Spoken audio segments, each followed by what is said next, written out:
Okay, so now we just started last night the sugi of shtaris. Shtaris lasts 8 blot of this.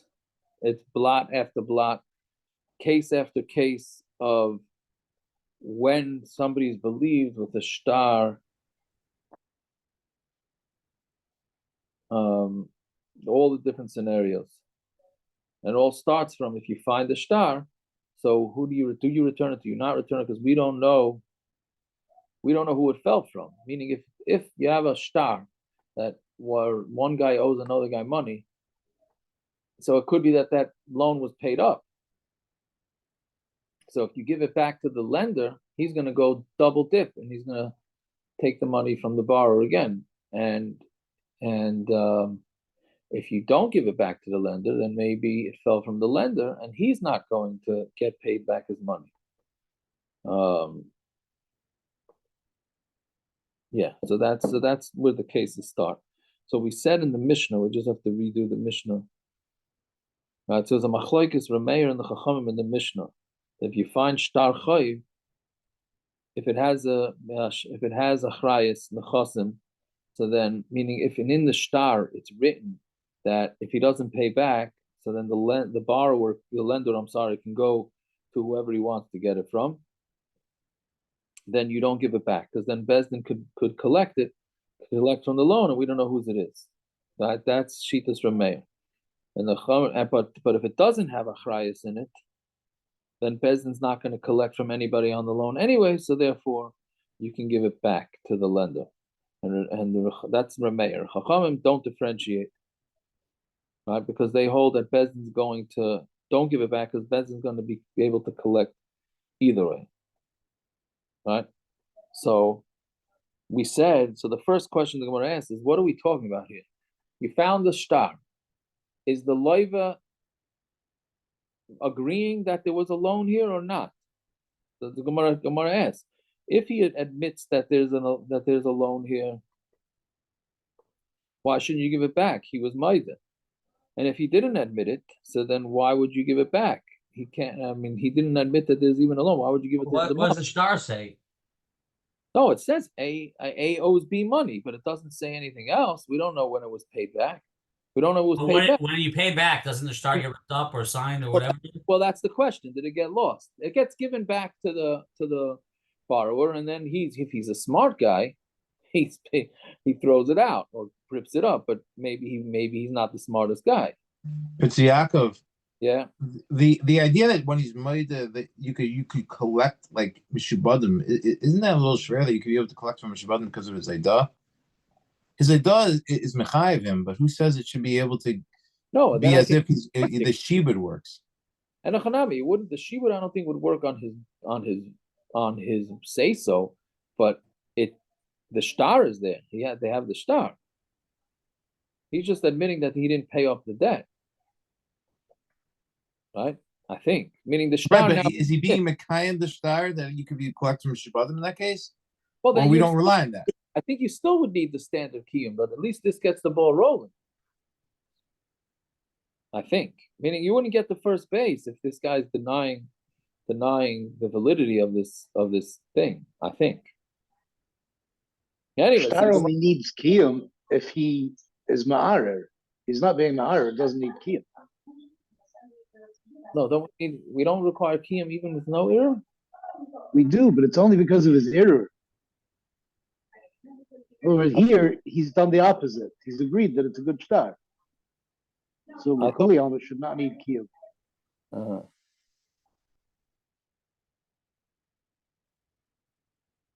I thought we always got Mekayim. Okay, maybe not.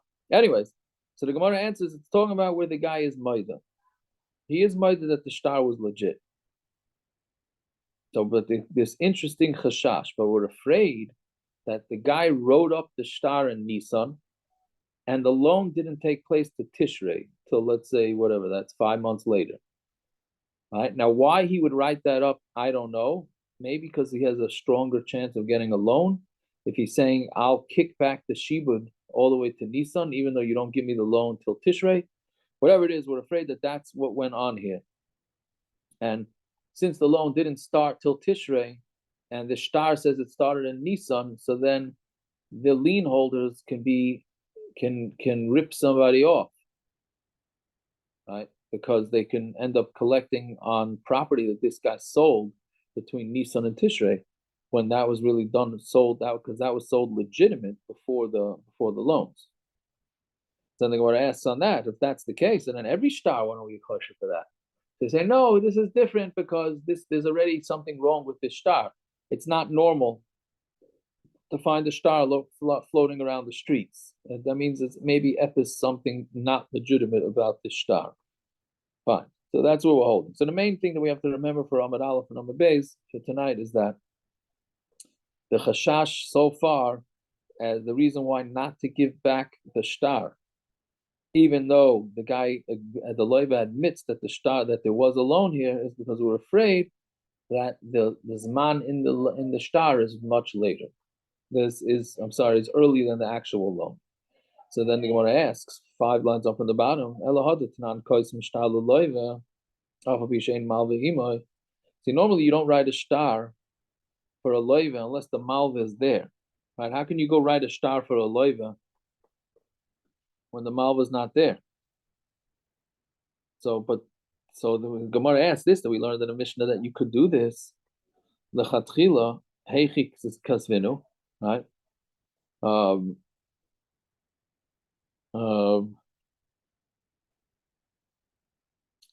I'm sorry, I explained a different thing. We are allowed to write a shtar when only the loiva is there, because why is he doing this for? It must be a true thing, because the malva is not there. The loiva is just writing a shtar. If it's not true, he's putting himself on the hook for whatever amount of money it says in the loan. So we're saying, the Mishnah is saying that you're allowed to do this. The loiva can write a shtar with the Eidim, and the Eidim don't have to see any loan taking place, because if the loiva is willing to admit to that, so then there's what he's crazy, but that's what it would be, right?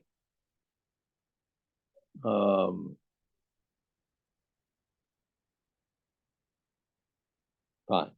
So we do it all the time. When you do a mortgage, you sign all before you get the check, you sign everything. You sign everything. You don't even have to be in the bank, but you have to sign everything else, before they release the loan to you. So so we do it all the time. We sign first, and then comes the money later. I don't know, maybe not exactly the same. Okay, whatever it is. So the Mishnah says you could do this. So how do you write it? Why aren't we concerned? Maybe the loiva wrote that he's borrowing in Nisan, but he's not going to end up borrowing until Tishrei, 5 months later. And then the lender can go to whoever bought fields from this loiva since Nisan and take it from them and say, "What do you mean? It's a debt. It's a lien. I have a lien on this." Right. So why don't we choshev for that? Meaning, so why do we ever let the loiva write an IOU without the malva there? So Amar Avasi on Amar Aleph, the shtari hakna. We're talking about a shtar. That's a shtar that's hakna from the word koine. The hashabed nafshe, he is meshabed himself, right? Which means basically, again, I don't know why a guy would write such a shtar, but the only thing I could think is maybe that makes it more attractive to lend him money. But he does a shtar hakna, which he basically tells the lender, I'm writing from here, I'm writing from Nisan that I am going to pay you back. These fields become yours, or the amount of money whatever it is going to become yours, and it's chal right from then. Even though there's no Adam yet, meaning even though they didn't do anything yet? Yeah. How would you have a call? I don't know if there is a call. I don't know. And the whole idea of the reason why you're able to collect from Shabbatim is because there's a call. Otherwise, we wouldn't allow it. Right. Where's the call here? You just wrote a star, and nothing happened. And then why are you assuming there's no Adam? So you're mechayev yourself right then? So what's when he says the she'ein amal v'imai, you have Aiden that you be mechayiv yourself already, where it's a real star that you be mechayiv yourself? Where's the hakna? Don't you have to do a ma'aser kinyan, some type of ma'aser kinyan with the malva in such a case? Shibud. You could be meshabed with the malva without doing anything with him. How you mechayiv yourself to him? I don't know. You're offering. You're voluntarily offering to your stuff to be meshubet to him. That I don't know if that. Yeah, I don't know, man. I'm just going along for the ride here with this. All right, but Andy, that's what the teretz is saying, that the guy, we're talking about a special star that the loiva could be meshabed himself to even before a loan, and that shibud will be there regardless of whether he ever borrows the money or not. Again, it's a little sounds a little crazy to do something like this. Basically, he's making his property be responsible to this lender, even if he never ends up borrowing the money. Okay, so on the top line, ihachi, so Gemara asks, if so, right? Which the only time, meaning if that's the only time that you would allow when the loiva to write a star without the malva masnis and the katanis, and then what's going to be with our Mishnah? And yesh ben achrayas nechasim lo yachse. If there's achrayas of the nechasim, then you cannot give it back. Meaning don't give. If there's in the star it says that there's the lien holders can take the money, then you don't give it back. Kimna, we talked about kishachayev maida, right? We said it's talking about where he's maida. The loiva is maida. Chayev is another word for loiva. That the loiva admits that the star is legit. And you said that the reason why he shouldn't give it back is because perhaps this star was written in Nisan, but the loan didn't take place till Tishrei. And now you're going to come and take the lekuchas against halacha. So amai lo yaseh. Why don't you give it back to him? Nefsi ibishtar hakna. If it's a star hakna, hashovi lo nafshe, he was mashabed himself. Meaning, it was this type of star where the loiva says you can have a lien on my property whether I borrow from you or not. So then, if it's a star hakna, so then he did it to himself, the loiva. And even star the loyakna, and if it's a star that's not hakna, meaning it's a standard star, and in which case the lien is only going to take place from when the actual loan started, like a lamechash. Then there's no chashash to ha'amrit ki leka malva ba'adei like kasvinan, because Ravasi holds that you're not going to allow a loiva to write a star. The only time Ravasi holds it, you're going to let a loiva, a lender, a borrower, write a star without the malva as if it's a star hakna, but a standard star, there's no chashash, right? We wouldn't let the loiva. So then what's pshat in our Mishnah? Again, either way, in our Mishnah, you should be able to give the money, the star back to the malva.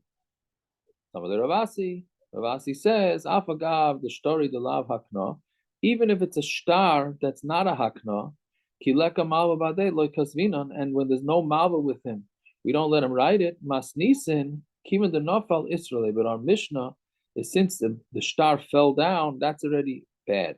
It's a bad sign. Dilma akri v'kosu, and we're afraid that maybe there would happen that they did write it. Meaning, you're right. You're not supposed to write a star for the loiva without the malva. But maybe that did happen. And now the star fell down. And the raya that maybe it happened is because the star is in the street. Who loses documents in the street? So since it's a document that's lost in the street, maybe the reason why it got lost is because we know that it was written illegally. Because he's not supposed to. This loiva is not supposed to be writing a star when the malva is not around. So since it was written illegally, so therefore we have to be choshed that the star is no good. So therefore, don't give it back. Why does the Gemara? Didn't the Gemara get that as the original teretz? Why did the Gemara all of a sudden not think? We said that originally. Why did the Gemara all of a sudden go back on that? Oh, we didn't say it originally. We said Israel. We said Israel for a different reason. So we said Israel, but it was negayah to something else. Wasn't it negayah to the shaila of why won't for every you're star? Gonna write it like it did. That's for every star. So we're answering the reason why we're not choshed every star was written mukdam is because This star was more of a chance of that it was some shenanigans going on because it was found in the street. That was just the answer of why we're not choshed this for every star, right? So No, but we said over here we are choshed because it fell in the street. So no, but here we're choshed that it was written as a star, not a star hakna. It was written as a star from the loiva without the malva being there. It's the same concept, but it's for a different thing. Coming to teach a different one Indian and under with the other. At least I don't think. Anyway, so that's Rav Asi's pshat. Abaya Amar Edav b'chasam of Zachenloi. The Edim, when they sign on a star, then they're zoicha for the malva. Right when they sign on the star, then the malva automatically can become a lien holder and take things, even if the loan didn't yet take place. And now Abaya is saying a whole different thing. He's saying that when you put Edim to a star, that then the shibud comes automatically, even if the loan didn't take place yet. That's just the rules of the game.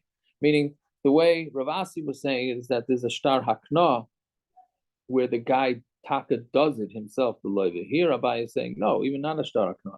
Any regular star, once Adam sign on it, then you're automatically putting your liens onto your property. Even a star that's not hakna. Why does Abai say this? Because if I had a kasha, since by the stars that is not hakna, so we said that if it's a star that's not a hakna, right, then we said the loiva is not allowed to sign it without the malva being there. So then we're not choshed that it happened to have been written. Meaning Ravasi was saying that we're concerned that if you find a star, then we're concerned that that star was written illegally by the lawyer without the malva. Abaya says that we're not choshed just because you're thinking that maybe you found a star in the street, so maybe it was written illegally. That's not enough of a reason. So Elamai, so what's a pshat? The thing is that the thing that becomes the star automatically becomes meshubed right when the Adam sign on it. So the Gemara says, but then what do you do with this Mishnah? If you find a get in the street, or Shichrui Avadim, which is a get for Avadim, that they go free. Taitiki is a what do you call it? A will, right? Matana, or you find a star that says it's the present for somebody. The Shoivrim and receipts. Hareza lo yafsid, don't give them back.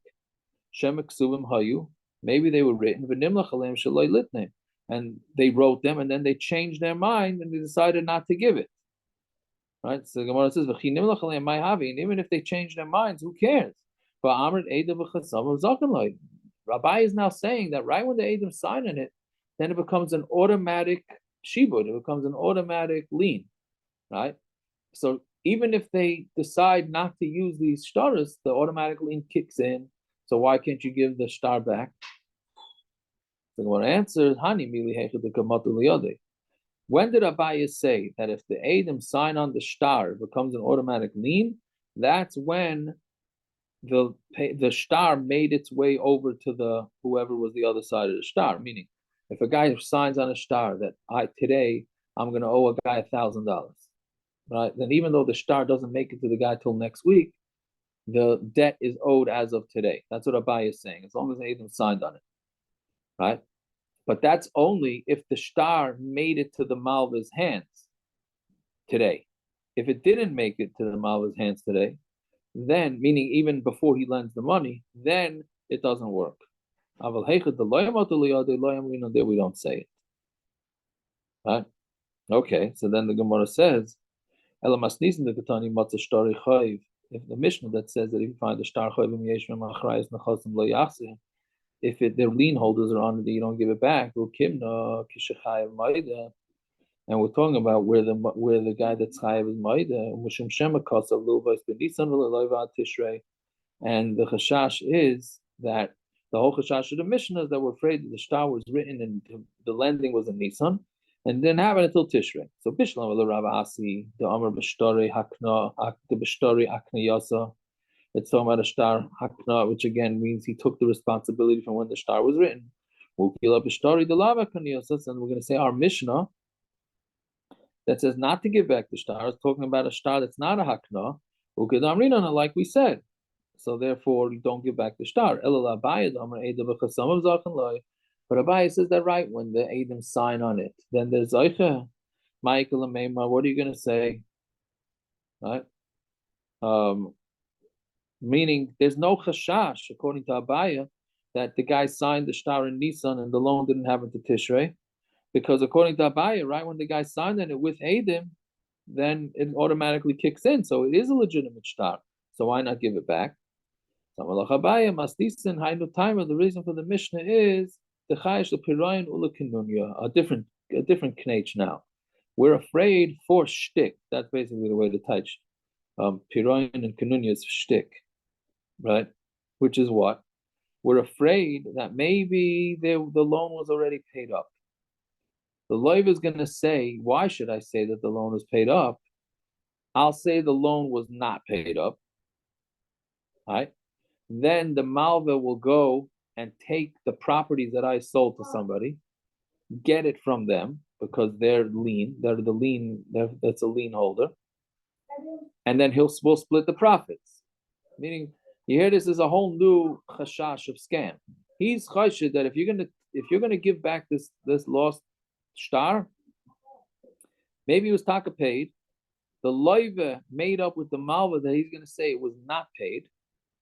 Then the malva is gonna go collect on the fields that used to belong to the loiva and he sold them. And then under the tish he'll pay off the loiva. Right? So that's a bias chashash in the Mishnah. Fine. Then the Gemara asks, Shmuel, the Amar Chashin lePiran leKanunya. But what about Shmuel, who's not chayshish for this scam? Ma'ikul Meimar. How's he going to say pshan in the Mishnah? Right? Hanichi Yisav like Rav Asi. So it makes sense if Shmuel goes like Rav Asi, the Amar B'Shtari Hakna. That we're talking about a Shtari Hakna. So Muki Lo Lamas Nisan B'Shtari. That's the way the Bach sticks it in. Muki Lo Lamas Nisan B'Shtari the Lav Hakna. It's including the Mishnah. We're gonna say the Mishnah is talking about a star that's not hakna. But if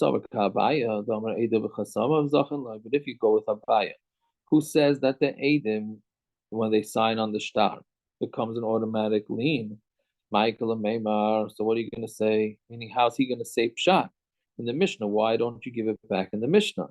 So Shmuel Moki Lamasnisin Kishain Chayiv Moida. So you're gonna say very simple.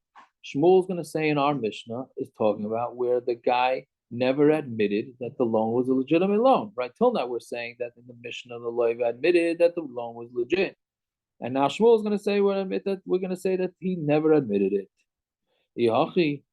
So if that's the case, that he never admitted it,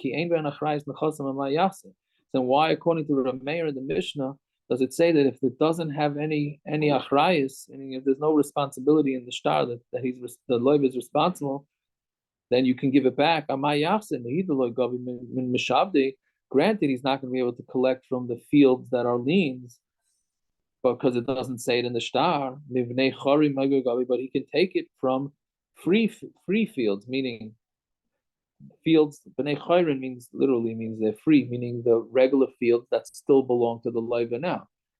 Right? There's two ways that you could pay back a loan. There's more ways, but the basic ways is that you could take fields that the loiva, that the borrower still has now, right, which doesn't require much documentation, or you can go collect it from fields that he sold after the time of the loan.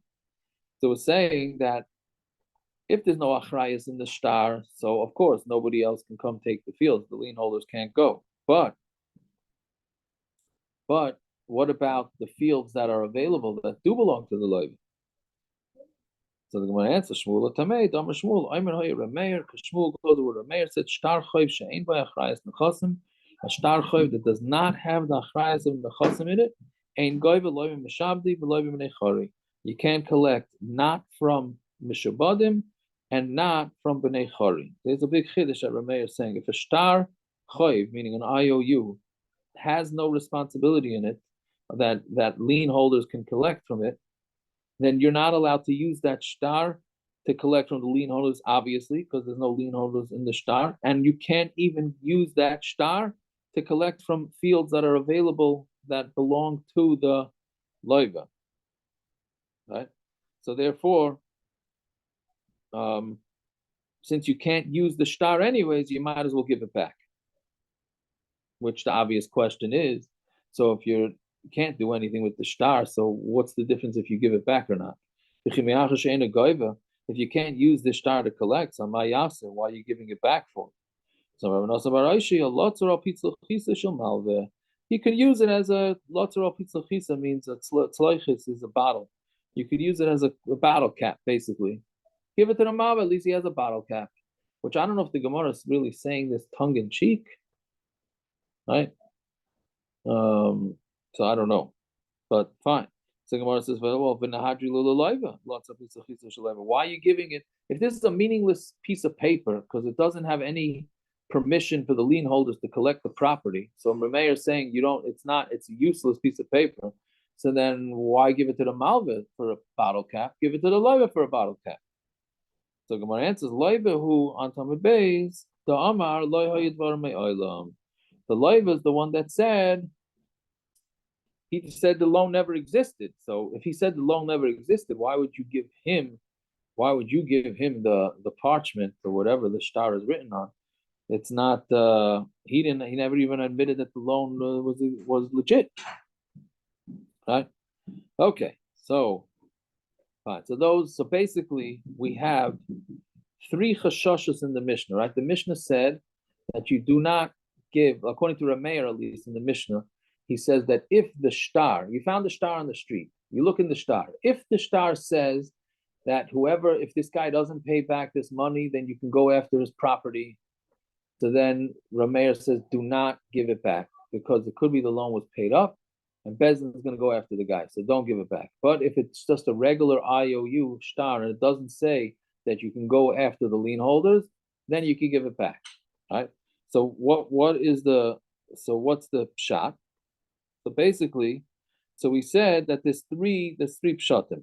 One is that we're chaysh, don't give it back, and we're talking about where the loan, at least according to the first two pshatim, the loiva is maida that the loan exists, but you still don't give it back. Why? So the first pshat was because we're afraid that it was written in Nisan, but the loan didn't happen until Tishrei. So all those lien holders, they can go after his property from Nisan, when really they can only go after his properties that were still in his existence by Tishrei.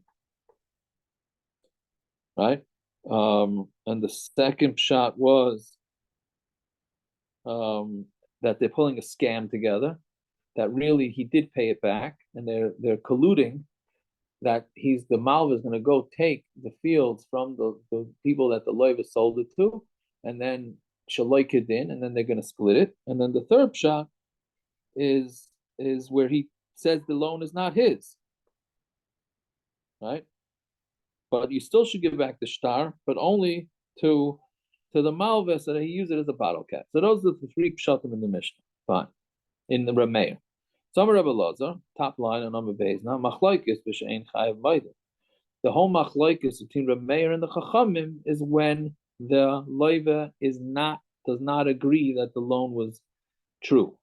The Rameir saw a shtar she'ein b'achrayas nechasim, where there's a shtar that doesn't have lien holders in there. So you're not allowed to collect, not from lien holders, and not from purchasers, and not from available fields. Rabbanan Savri, Migvagavi. You could collect. So that's the pshan in the machlokes Rameir Chachamim. But when the loiva is maida, everybody holds you give it back. And we're not chayshish for this collusion between the Malva and the Loiva, that even though he paid it back, they're going to make it like he didn't pay back so that the Malva could collect on properties, and then they'll split the stolen stuff. That's the way Rebbe Lozer says Pshan the Mishnah. Rabbi Yochanan says the opposite. Rabbi Yochanan our machlokes k'shechayev maida.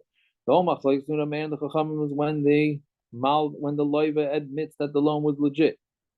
Rameir Sover Shtar She'ein by Achrayas Nechasim, a shtar that does not have Achrayas Nechasim.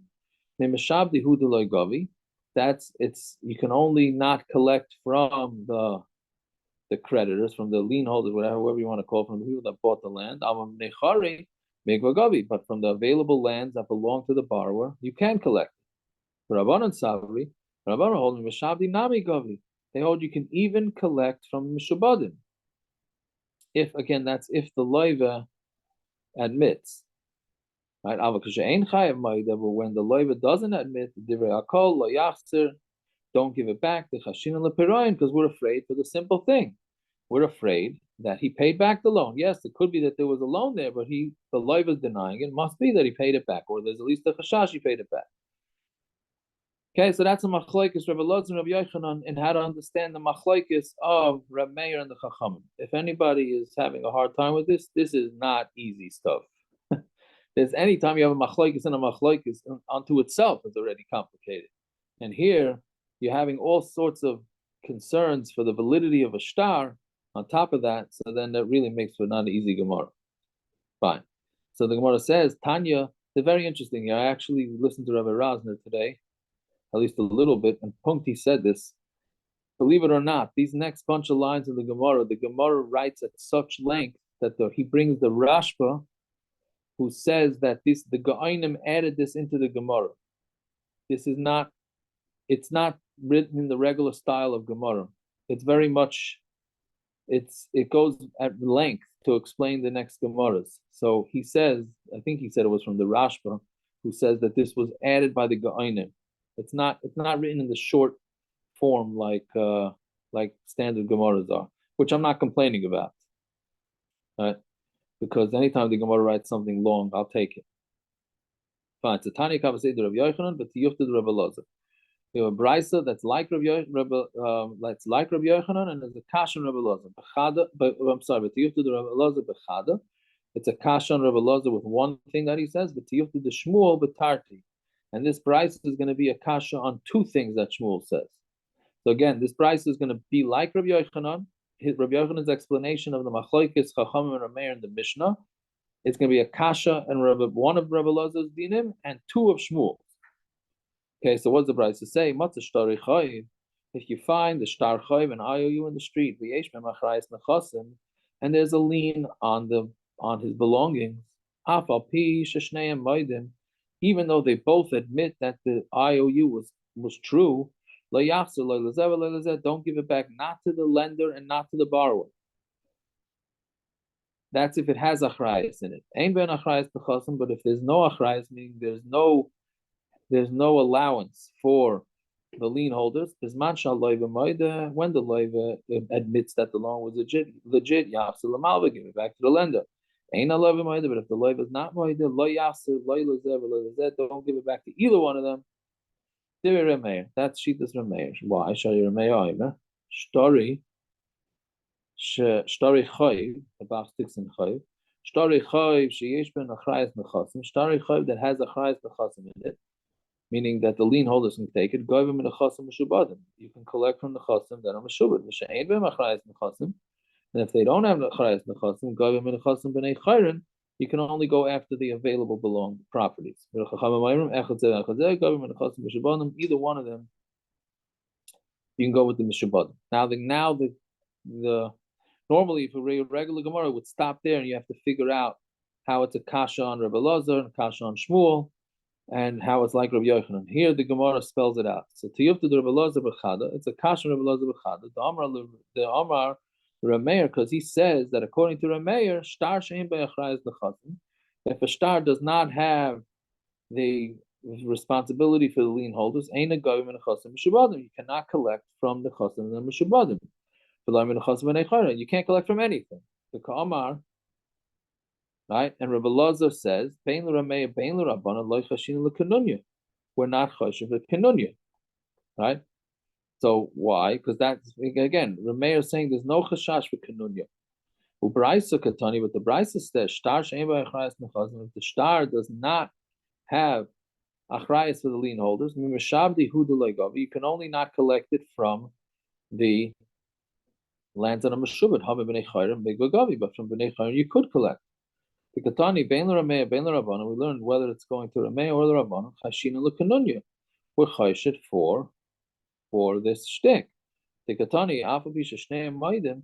Even though they both admit lo yachsil lo lezev, don't give it back. Alma chashina l'Kanunya. So you see the chayshit Kanunya.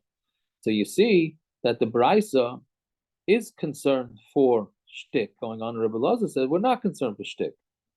The Gemara says Vatani Tartihu. But then there's a stira to two things. Meaning this Rebbe Elazar said that the Brisa said that according to Rameir, you can't collect from any shtar at all, right? If it has no shibud on it, then you can't collect at all. And Rebbe Elazar is saying, yeah. And the other one is that we're saying that we're not concerned for Kanunya. So Gemara says, well, Hani Tartihu, it's two. On Tamid Aleph, Chadahu, it's really one thing. The Chad Tamhu, it's coming from one reason. Meaning the reason, yes, it comes out there's two nafkaminas, but it's really only coming from one place. The Mishum de Kamar Rebbe Elazar, Machlokes B'She'ein Chayav Maida, because Rebbe Elazar says the Machlokes is when the loiva is not Maida, meaning he denies. Who matara tzachis? That's why you have to say this teretz. Meaning because Rebbe Elazar says, you have the machlokes in the Mishnah between Rameir and the Chachamim, is when the loiva denies that there was ever a loan. So Mamela, he has to say that according to Rameir, you can never collect from any sort of debt. Right? Because then otherwise, why would Rameir let it be given back? Right? So Mamela, it's really coming from one place. Fine. To Yufta the Shmuel Batarti, it's a kash on Shmuel by, I guess, well, all right, for whatever it's worth, we'll stop here, even though it's really in the middle of a Gemara. In the middle of a Gemara, because but we'll do why it's a kash on Shmuel tomorrow, Bez Hashem. I'm not complaining. You could go early to my roof. That's true. Watch me manage to miss it. Okay, we'll stop over here. I apologize. It's very hard Gemara. It's extremely hard Gemara, and it's not stopping. I don't want everybody should still come tomorrow in the next few days, but it ain't stopping. Let me tell you, it's